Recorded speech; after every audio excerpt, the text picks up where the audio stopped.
All right, ELD with Brainstorm MTG. With this segment of Fast Effect, we are looking at Grixis Delver versus Death and Taxes, two of the premier decks in Legacy. Grixis Delver considered by many to be the best deck in the format, and of course, Death and Taxes has been a viable budget option for quite some time, which is actually moving back towards the budget range now that Rashad and Port and Thalia, as well as a few other cards, have been reprinted.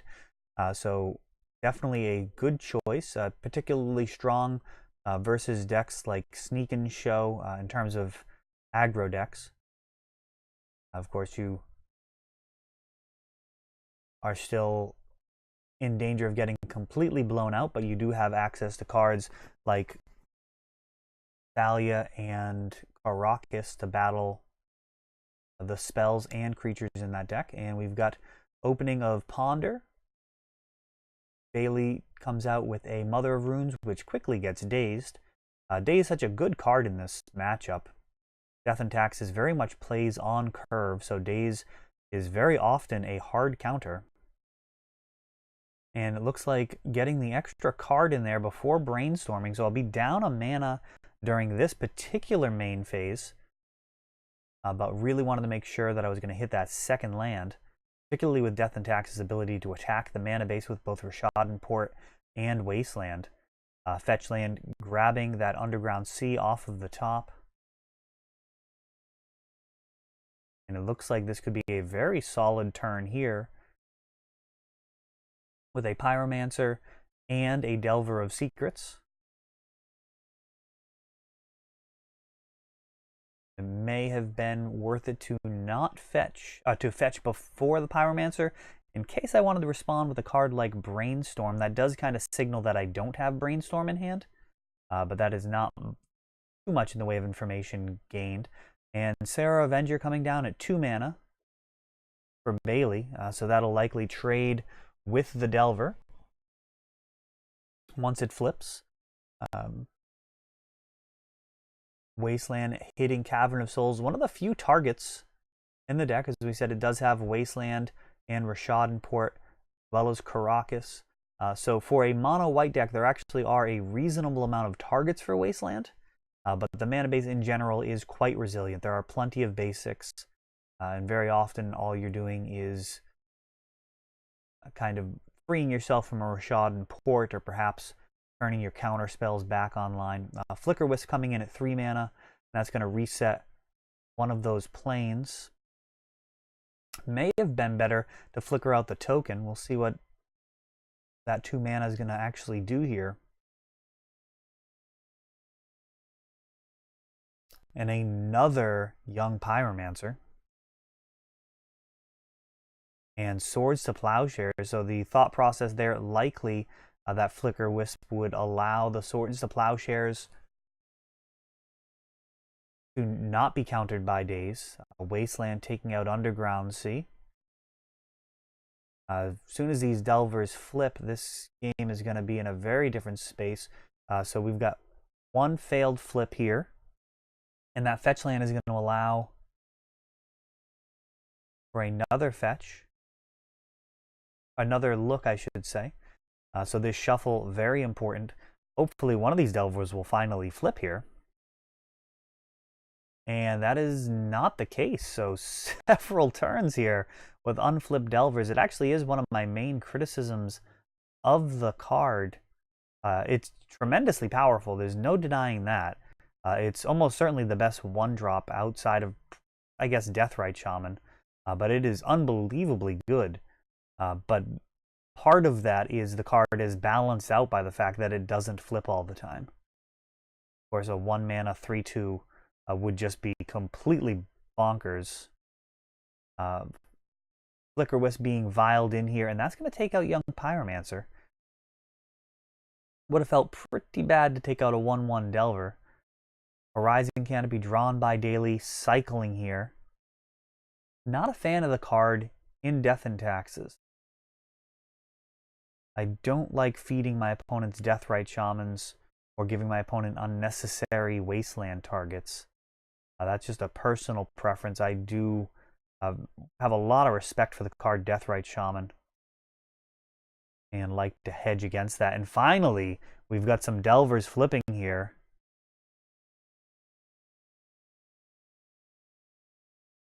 Ponder gonna set up for another flip on the other side. Young Pyro makes it into hand. 4 damage coming in. And I believe a lightning bolt on top of the library is gonna signal the end there. 12 life seems like a ton from this perspective. Bailey totally hellbent. And there it is. The lightning bolt's gonna clear the way.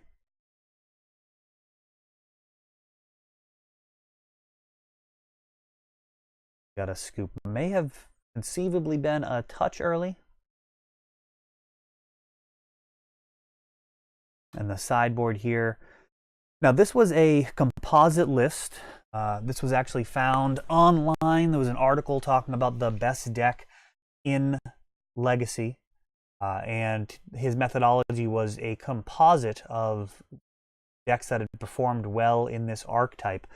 So I'm not actually totally thrilled with the way the list is laid out. We've got a Spell Pierce, a Cabal Therapy, and a Stifle main deck. And I'm more of a fan of kind of picking one of those lines to go with what you want to hedge against. If you think discard is going to be better in your field, loading up on Spell Pierces, maybe even a Flusterstorm.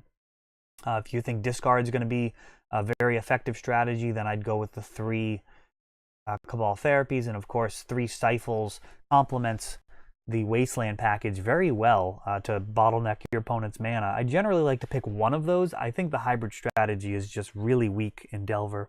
It doesn't really leverage singletons well at all. It's not like Check Pile where you've got Snapcasters in order to be able to recur those cards.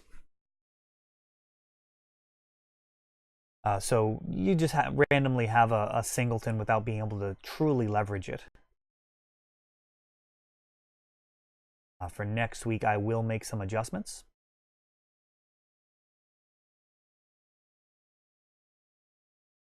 And Bailey going down to 6 here. Death and Taxes does have some cards now that allow it to recover from mulligans pretty reasonably. Of course, Stoneforge Mystic has always been the case, being able to generate card advantage and really control the board. But now Recruiter of the Guard is also really strong. And it looks like Rest in Peace there.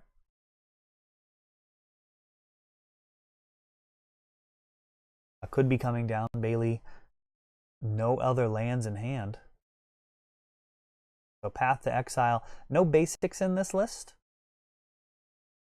So that path is just a better Swords to Plowshares. And it does flip. And now that's going to draw the swords. Interestingly here, in doing so, Bailey's going to give me a free shuffle. So I am also stuck on 1 land here. If Bailey had just pathed on his turn, I wouldn't have been able to brainstorm in response. So got to draw 3 and then shuffle 2 away and hope to hit a land here to keep the momentum going. It is not. It is just a Deathrite Shaman. And there's a Wasteland. So this game is looking horrific now. Stuck at 0 mana and a Lightning Bolt and going to discarding Deathrite Shaman. This is graphic. And another Deathrite goes away. Of course, hedging against that Rest in Peace.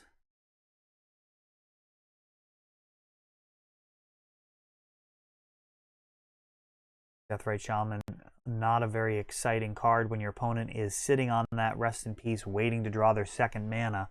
And of course he does, and now things are getting completely out of hand.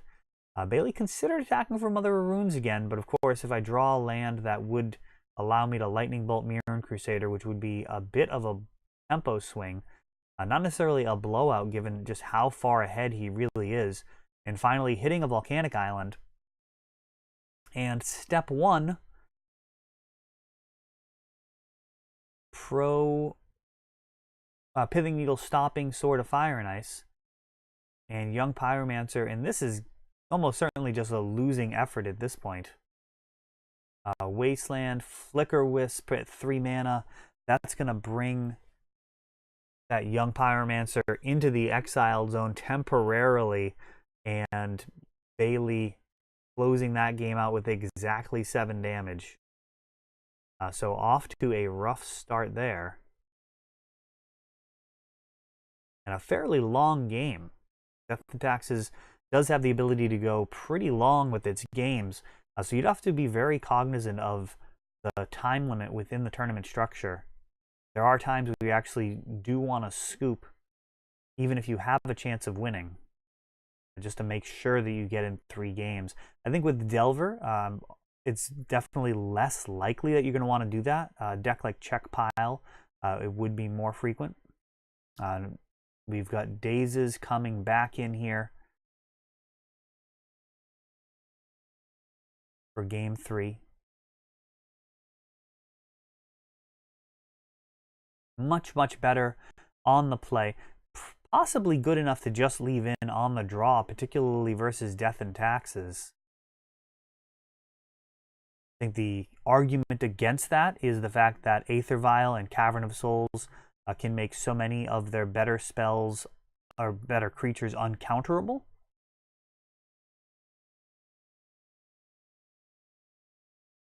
But even with that being the case, it can still do a lot of work. It also changes the way that they have to play. Swords to Plowshares kind of becomes a 2-mana spell in a lot of the cases. And Mother of Rune's coming out here. And could look to untap and bolt it, or just go ahead and Daze. And it looks like Daze is the choice. Getting a Delver down. Bailey with an uneventful turn 2, just 2 planes in play. And using that white mana to Swords the Delver, get it out of there. And fetching again. And Young Pyromancer, such a solid threat versus Death and Taxes. They've got that pinpoint removal in Swords to Plowshares and Path to Exile. The rest of the cards a bit tougher, and looks like he's going to go for Flicker Wisp. Just hitting a token, so kind of saving the Holy Light there. I do have a Daze. And it looks like Bolt to generate a token and swinging with Pyromancer. Deathrite joining the fray here, so solid board presence from Grixis. And Bailey going to play that Sarah Avenger. It looks like I'll just have another Lightning Bolt for that. Ponder generating more tokens. And there's another Daze. That's pretty attractive. So Wasteland's going to be able to pin Bailey down to 3 mana at most on his next turn, making that Daze a hard counter. So Holy Light's still a problem to get that to resolve. It's an excellent answer to Pyromancer and all those elemental tokens, but Daze threatens to counter it very effectively. And here, a single elemental token entering battle, carrying that Jit, draws a Swords to Plowshares. That has to feel awful. That was a damned if you do, damned if you don't situation. He blocks with that Sarah Avenger. It's gonna die anyways to the Jit. And Bolt gets it out of there. So a lot of tokens have been generated this game. Each one of them is a real threat with that Jit. And here comes another one. And the whole team's swinging this time. Actually holding back on Deathrite. No, and swinging. Okay.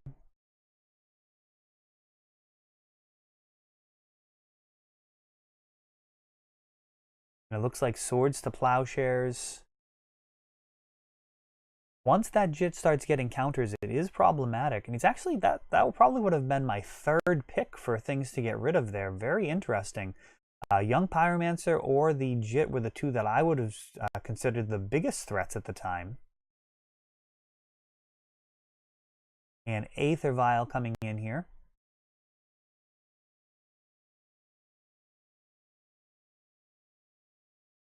Bailey's still on 2 mana.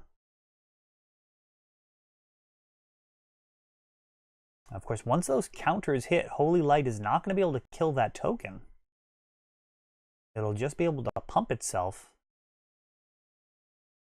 Probably I mean, I don't know if he days here. It's a real question about how grindy the matchup is. But you certainly counter Council's Judgment. That could have gotten rid of the Jit, really hindered the advantage.